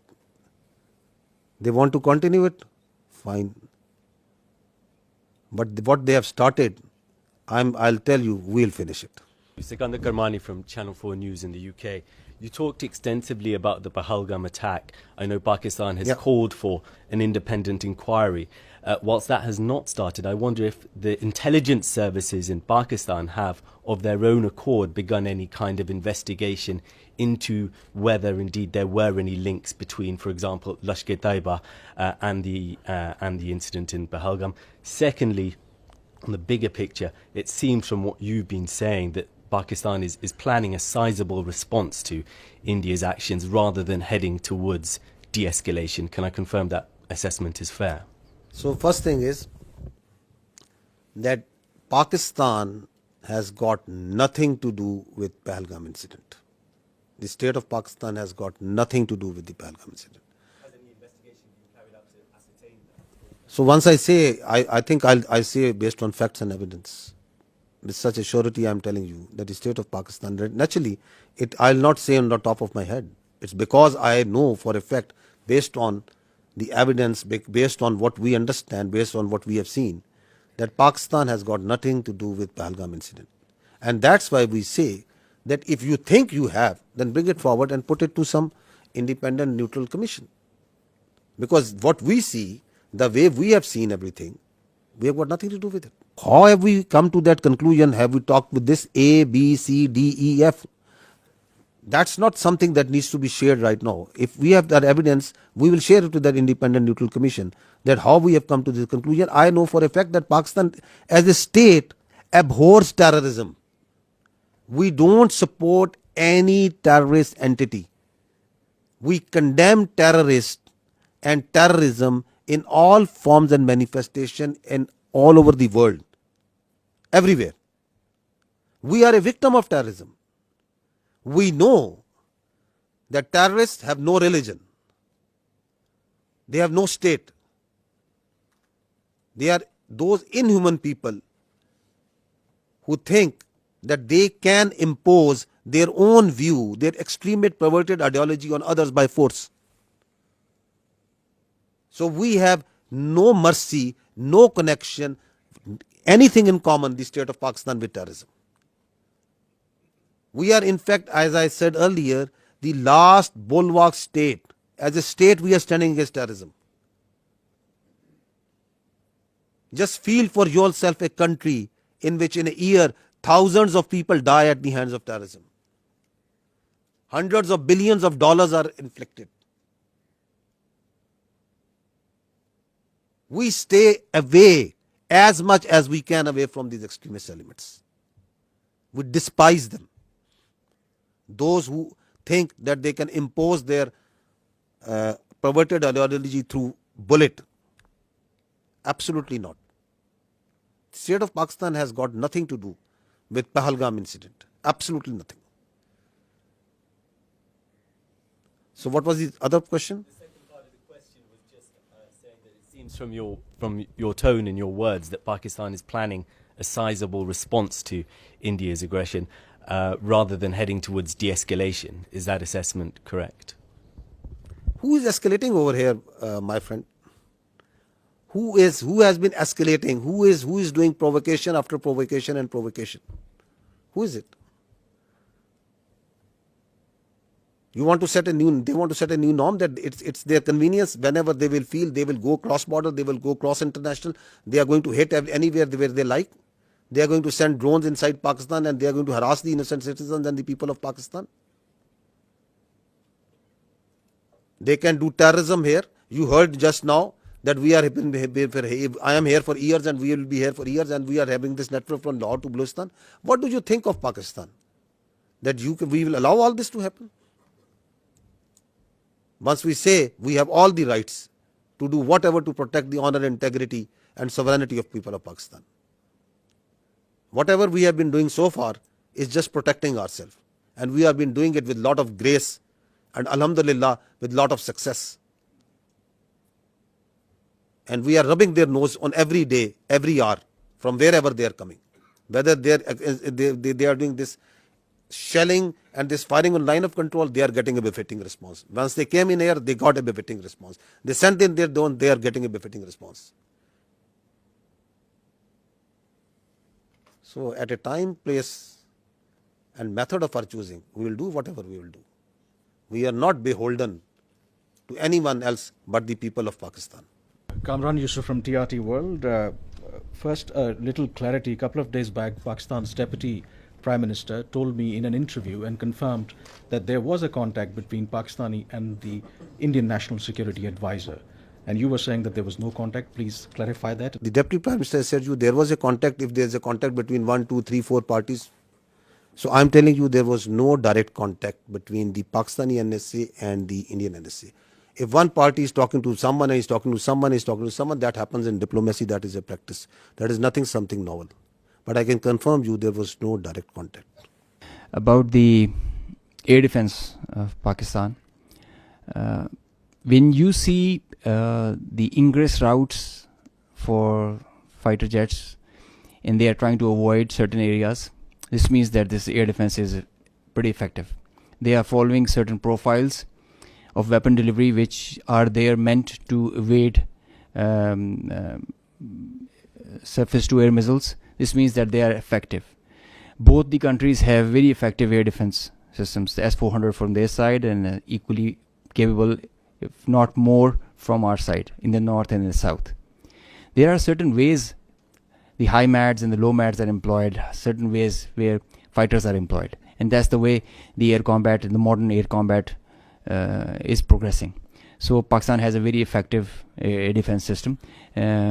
We did have one kill because of that, I can assure you. Assalamualaikum. First of all, thank you for this. I'm Hamza Jalani with the Financial Times, and I just wanted to ask, you mentioned that you got one kill with air defenses. If you could explain for the 4 other kills which aircraft was used, whether it was J-10C or JF-17, and if there was an air-to-air missile used, if it was the PL-15, and whether that was the PL-15 export version or the original version.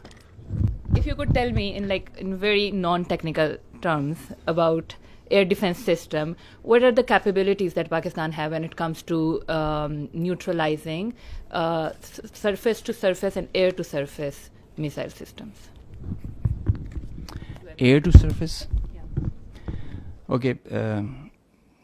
This means academic discourse, a pretty intense kind when you are asking such technical details, and we'll bore the rest of the people with them. But I must, on a broad guideline, that the Pakistan Air Force air defense system is pretty capable of handling high-speed, long-range vectors, even hypersonic weapons. So this should be pretty comforting to everybody inside Pakistan. B, delving into details that which platform applied which weapon. You see, in modern warfare, all the players have their own contracts as per the game plan, and they create opportunities. Sometimes you have cross pockets which are of providence. So let's not go into details with which aircraft at which angle and aspect, and it D-max was it at what delta. But we did have a high MAD kill. We had participation from JF-17, the F-16s, the J-10s, and PL-15E or X or Y. It's the short log that we had. Ji, Assalamu alaikum. Abid Hussain from Al Jazeera. My question to DG ISPR Saab. Sir, my question is that obviously you have denied very robustly that we did not send any drones or any missiles in India. So would you very categorically say what happened yesterday in terms of the videos that they have shown in Jammu particularly, was that a false flag operation from the Indian side? And subsequently, maybe, perhaps tomorrow, whenever they come up with some sort of debris, which you have asked in this thing, if that does happen, how would you perhaps, is it going to become a he said, she said thing or something else? So these two things.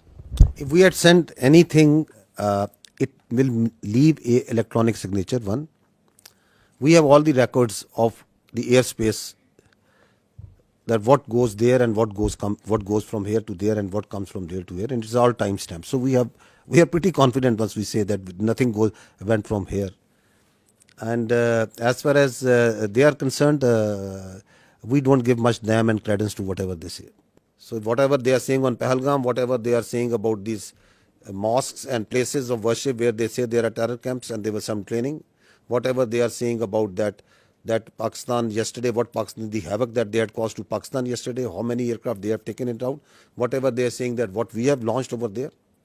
So I've just shown you their High Commissioner, a very responsible person, is telling that this man, who is he, falsely calling someone who is someone else is someone else. And then the same media who is telling you stories, they have already declared him dead. So whom to believe over there? What to believe? You said that we are not escalating, but how does Pakistan military see the next steps on the escalation ladder? And do you foresee any ramp-offs in this process? Escalation ladder, it is always unpredictable. Could any of us have predicted that Indians would launch a phantom defense last night and start claiming that Pakistan has attacked India at 15 locations?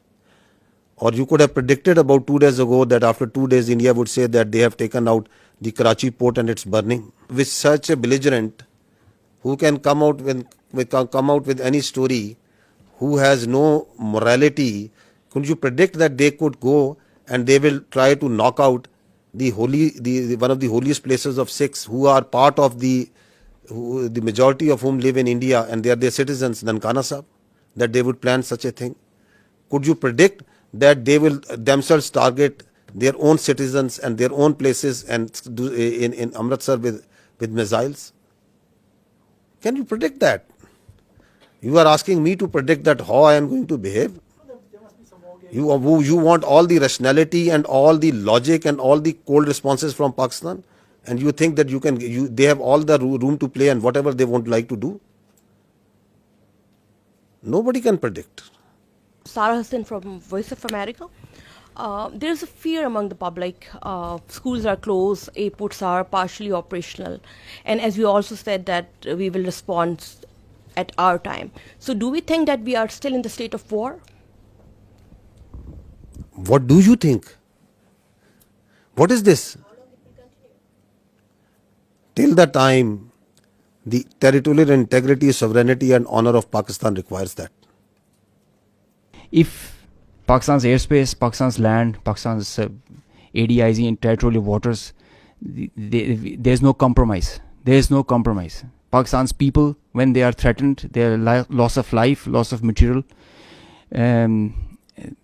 it cannot go unnoticed, cannot go like that. We owe it to our nation. And the pride and the trust the Pakistani nation has on our armed forces, we have always upheld it at all cost. At all cost. We did try to tell them with our tactical brilliance in Pulwama. Now we showed them our operational prowess and strategic guile and guide, and I think they should take heed. This is the best we can